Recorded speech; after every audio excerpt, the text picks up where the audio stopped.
We count on them to show up when we call 911. They're heroes who run toward danger to save property or even lives. Hello, I'm Sue Bretting.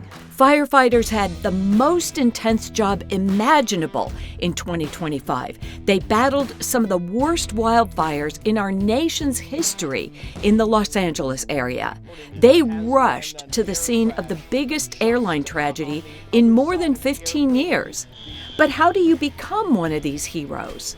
We were invited to gather rare footage of training for fire crews, so we spent 1 year capturing incredible moments. Here is how Glendale firefighters become fearless first responders and forge close bonds.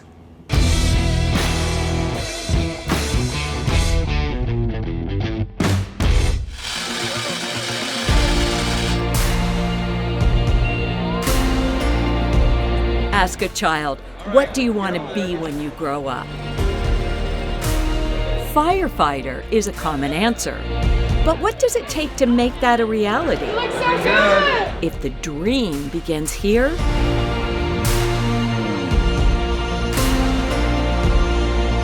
the reality begins here.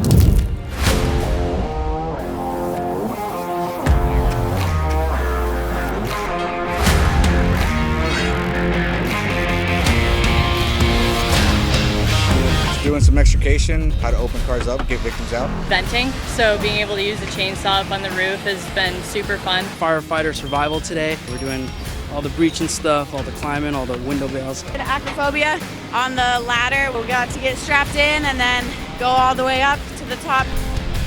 Water coming! Foul flap water!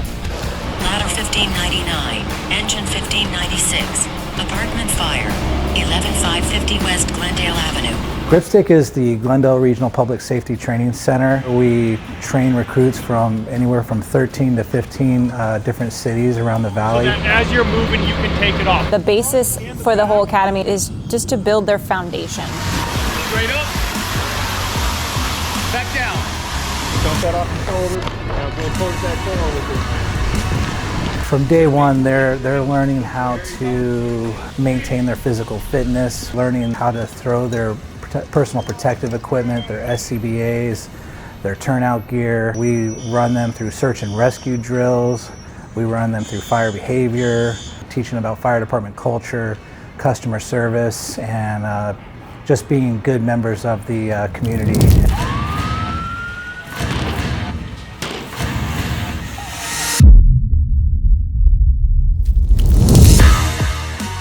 Start knocking that fire down.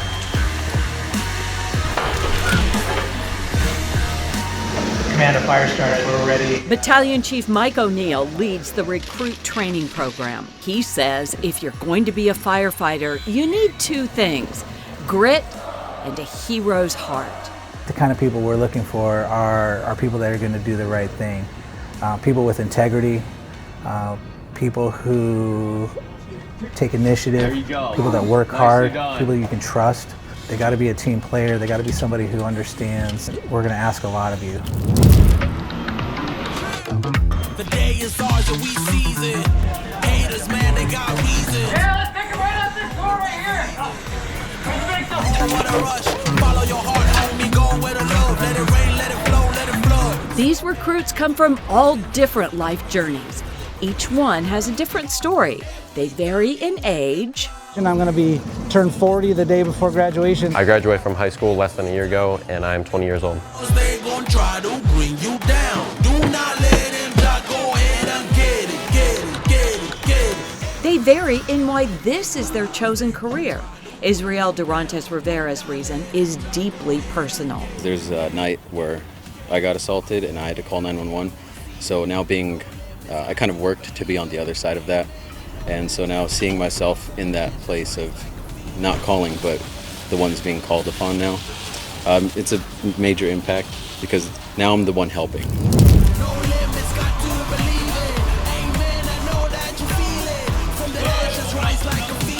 Madison Cochran has a common reason for why she's here. I want to help people and do good and push myself, and this job just kind of encompasses like all those good things. Our firefighters have amazing servant hearts. Glendale's Fire Chief Ryan Freeberg oversees everything. We will make sure when you leave here that you can answer the call and be part of that team to serve our community. He remembers back when he was in training himself and says some of it is exactly the same. But there are also aspects that have changed so firefighters can respond to today's emergencies.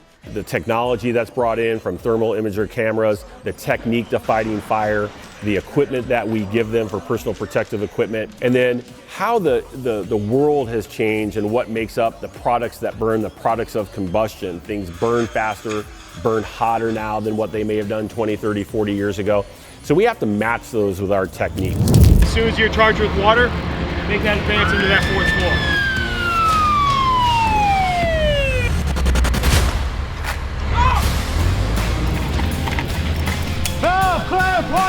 There's also a much greater understanding of safety for the firefighters themselves. Captain Tammy Sifra is the lead recruit training officer. A big thing is the deconning after fires. So we talk a lot about cancer prevention, and that really does start here in the academy. So we do teach them a lot about the risks, but also how to prevent and keep themselves safe. We do a very robust decon after every fire, hosing each other down, soap and water. We wash our gear religiously, making sure we're showering within that 1 hour. Mental health is also a focus for today's trainees. We teach them about PTSD, how to take care of themselves. We give them tools for managing stress, recognizing signs of stress.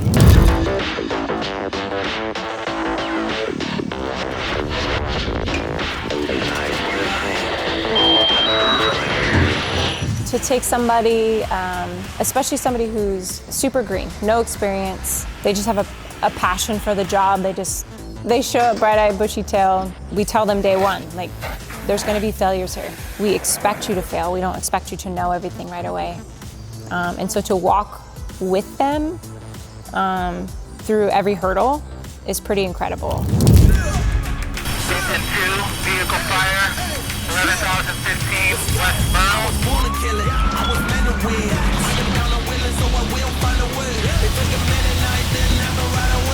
That's a huge part of being an RTO, why people are drawn to that and why people come back, to build that confidence in somebody and to be there for not only the trips and falls, but to be there for the wins.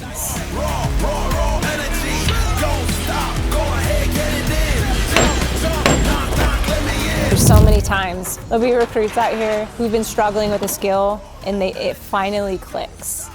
Like a light bulb just turns on and there's hugs and there's jumping and there's like celebration.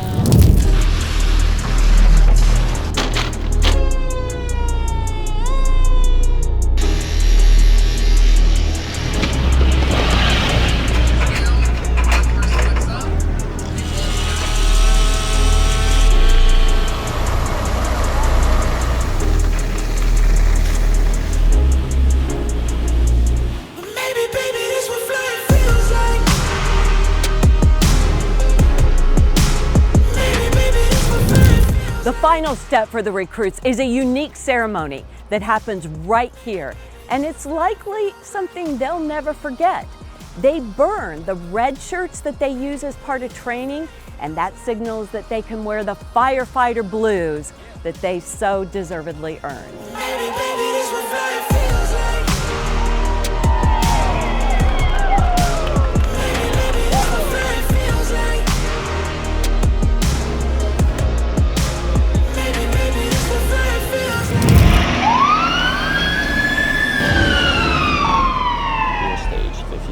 Lance Oldfather's career dreams began as a young teen. I started doing ride-alongs my, junior year of high school. I remember just going code 3, down the road in one of those trucks, and I just, couldn't contain my smile. It was super cool. Once he was in the training academy, he knew he was destined to be a firefighter. I remember being in a hallway, and there was, fire overhead, and I was on the nozzle spraying up. I'm like, this is by far the coolest thing I've ever done. In the middle of that. Wearing the red shirt, he bonded with trainees who share his dream. Now, wearing a blue shirt, he works with them. We are headed to a came out as an assault, but now it sounds like somebody that accidentally fell into the window. He is dedicated to being brave, courageous, selfless, and someone willing to give a lot in order to save a lot. I eat with them, I sleep with them. We might be sleeping in the same room, just feet apart from each other. We see all the same stuff, all the same calls, and that bond is something that's super strong. But Lance Oldfather will tell you he is most proud of the fact he is a City of Glendale resident serving his own community. Every call's different. Everything from, grandma fell out of bed and just needs help up, to gunshot wounds, stabbing, stuff like that. I definitely have a couple favorite moments, and I would say it's just those critical calls that are emergent. The stress is kind of high, but at the same time, you know your exact job, and you know how to help. It's the best job in the world. I'm inside the fire station where they train the recruits. So there's a long legacy of making dreams come true right here. A fire station like this is where firefighters live and they serve together. Mike Harris has the story of life inside the firehouse. What's it like being a Glendale firefighter?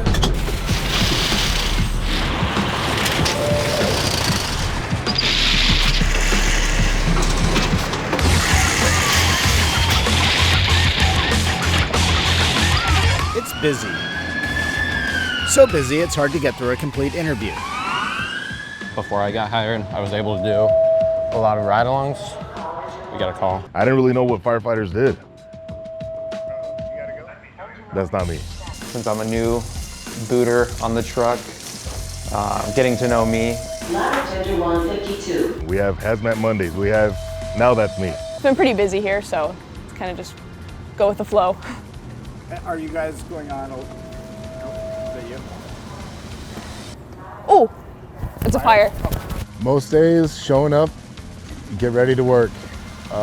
We do have a heavy call volume. We're about 45,000 calls per year.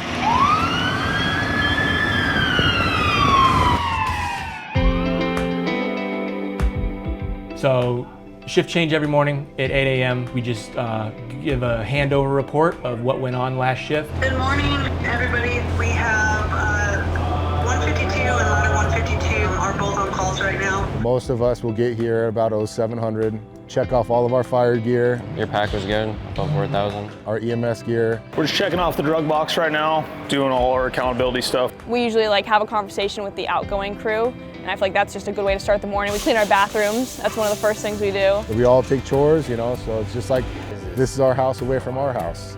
So it's just how would you take care of your bathroom, your bedroom, your kitchen, your laundry, and taking care of each other. If there aren't any calls, the crews will make breakfast. We usually take turns cooking between the two engines and the BC. And then it's on to training. Just a video here to show you guys from a house fire that was here in the valley a couple weeks ago now. It's important to just kind of take away lessons learned, how we can be as aggressive and as safe as possible going on the structure fires that we do go to. Going to the roof, what would you call that roof? It's going to be a flat roof. Yep. There's going to be a drop off on the back of it a little bit. Yep. Just doing some cardio and back and bys. Generally, everybody tries to get in the gym, kind of some maintenance training, keep the body moving. Generally, everybody tries to get in here in the morning, get it over before the calls start rolling in. Working fire. Altered level of consciousness. Fire alarm indication. Medical alarm. Cutting. Fall injury. Hazardous situation. Chest pain. Drowning. Assault. Stage for TD. If we're cooking, everything stops. If we're eating, everything stops. It doesn't matter. What's important right now is that call. I'm gonna get one more pressure. This gentleman apparently was attacked sometime last night or early this morning. That's what it kicked out, was an attic fire. What we had was a tree fire. But yeah, 252 wards, so. Okay. It just looked like a fire alarm that was probably low on batteries. We have fire in the machinery inside the building. I'm gonna lay you down, okay? We're gonna put him in what we call a big wheel, which is a stretcher with one big wheel. Every shift is different. Every shift gets different calls. We're all trained to fight fire. On our fire trucks, 2 of the crew members are going to be paramedics, and 2 of the crew members are EMTs. We're professional problem solvers. We solve that person's problem that day. They called 911, we figured out a solution, because no is not the answer. There's no 911 to the 911 system. Once we're there, we gotta figure it out.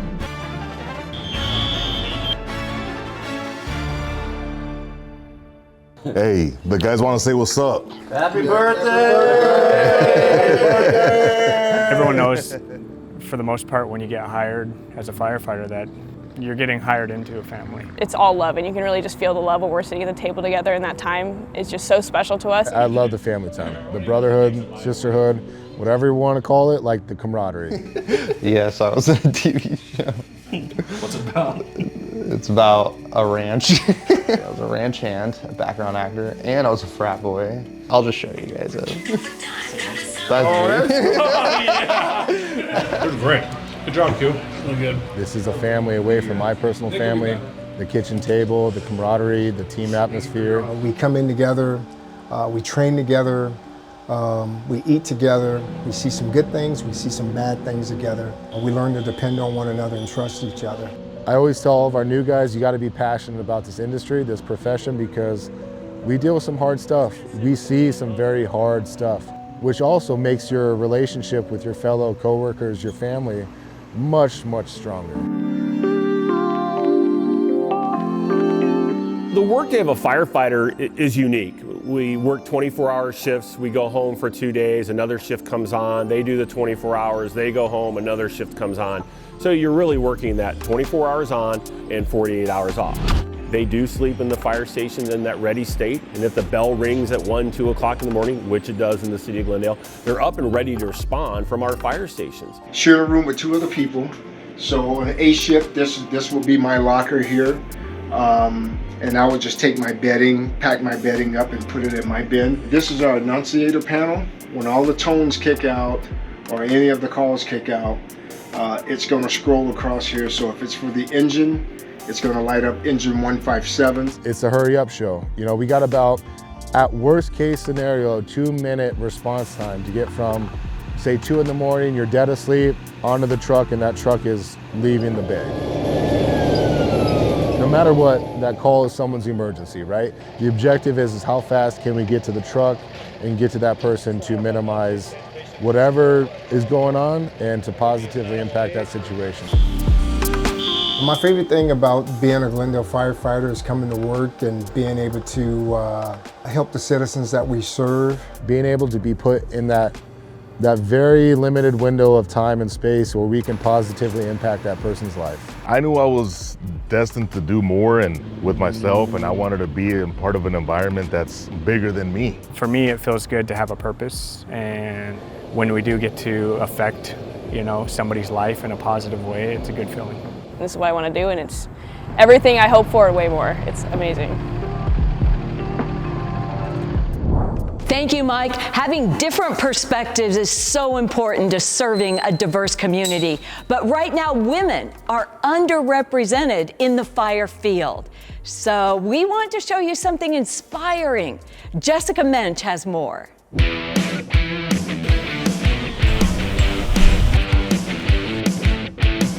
Captain Tammy Seafra calls the shots. You want your elbow kind of in between? For future firefighters in training.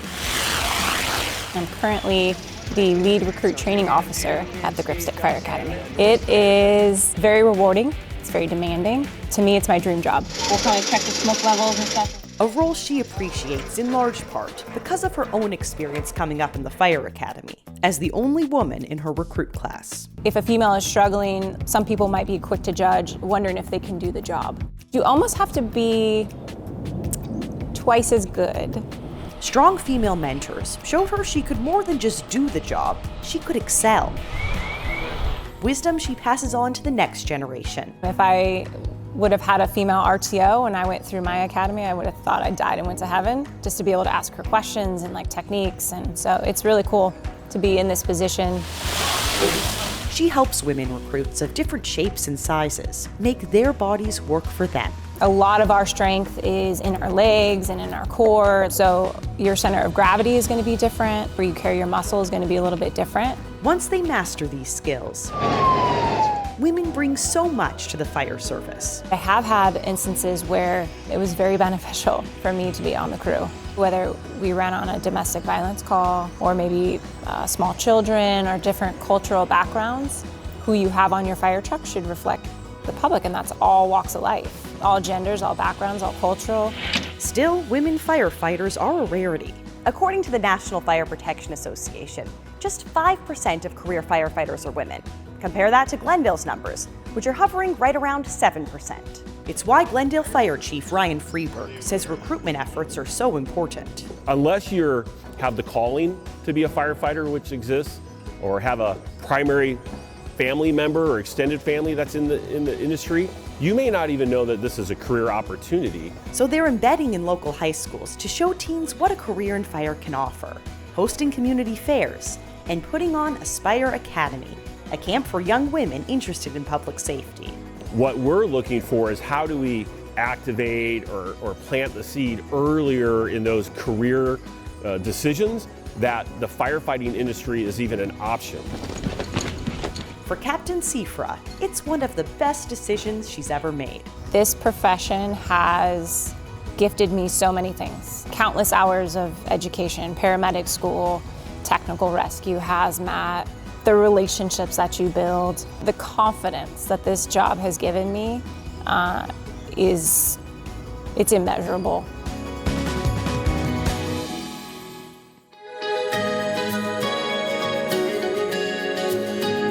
So firefighters often serve without any boundaries, and that's a really interesting process that we are going to delve a little bit more into. With me now is Glendale's Fire Chief Ryan Freeberg. Welcome to you. Hello, Sue.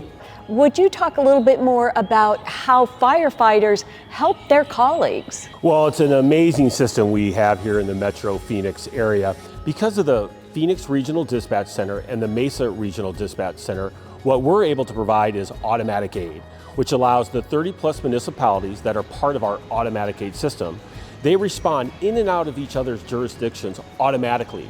They don't have to be asked for. The dispatch centers take care of that. That helps our smaller communities when they get overwhelmed with the incident. It helps our bigger communities by having those specialty units come in. It's really the best practice of a contemporary fire service. And in the Metro Phoenix area, we serve about 15,000 square miles, about 5 million population with these 30 different communities. What's amazing is it's second only to the fire department in New York City with a total number of response assets available automatically to respond to your emergency. So sometimes for major disasters, one crew, one municipality, one agency, they can't handle all of the work that needs to be done. Talk a little bit about that. What a great example of extending beyond the automatic aid system and what is called our statewide mutual aid system, that if something happens outside of Maricopa County and one of our other counties or other parts of the state, those calls can come in through the Department of Emergency Management of Arizona, DEMA, down into our dispatch centers, where there's a call list, if you will, to request those assets to come and assist in a statewide mutual aid. They're asked for.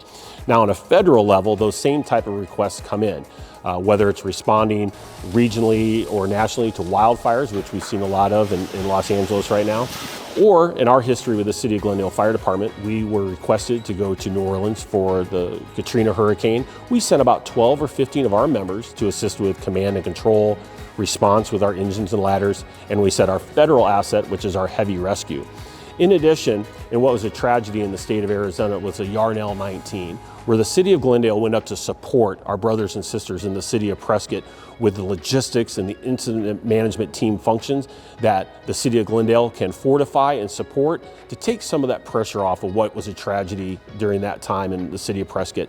So I feel like when the call comes in, the City of Glendale is always ready to respond. You are now the chief for the City of Glendale. Talk a little bit about how rewarding that is for you. This fire department has been around for about 100 years, the City of Glendale Fire Department. So to be part of that legacy and that tradition, and to be welcomed in with open arms by the men and women that came before me and that are here currently, it was an easy transition to come in and take over and be part of this team. Thank you so much for taking some time to be with us today. Thank you, Sue.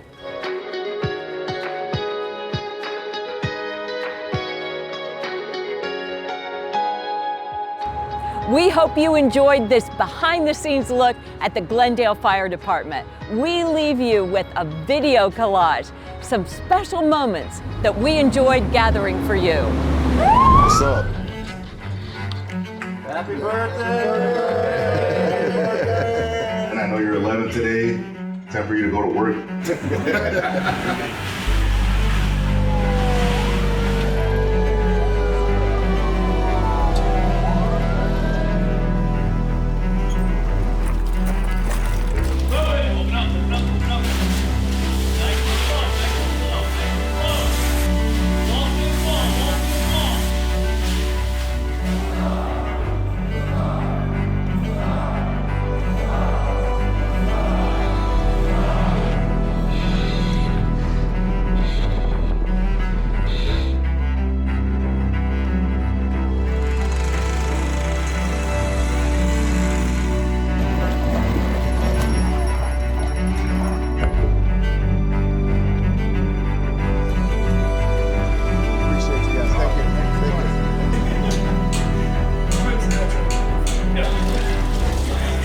Over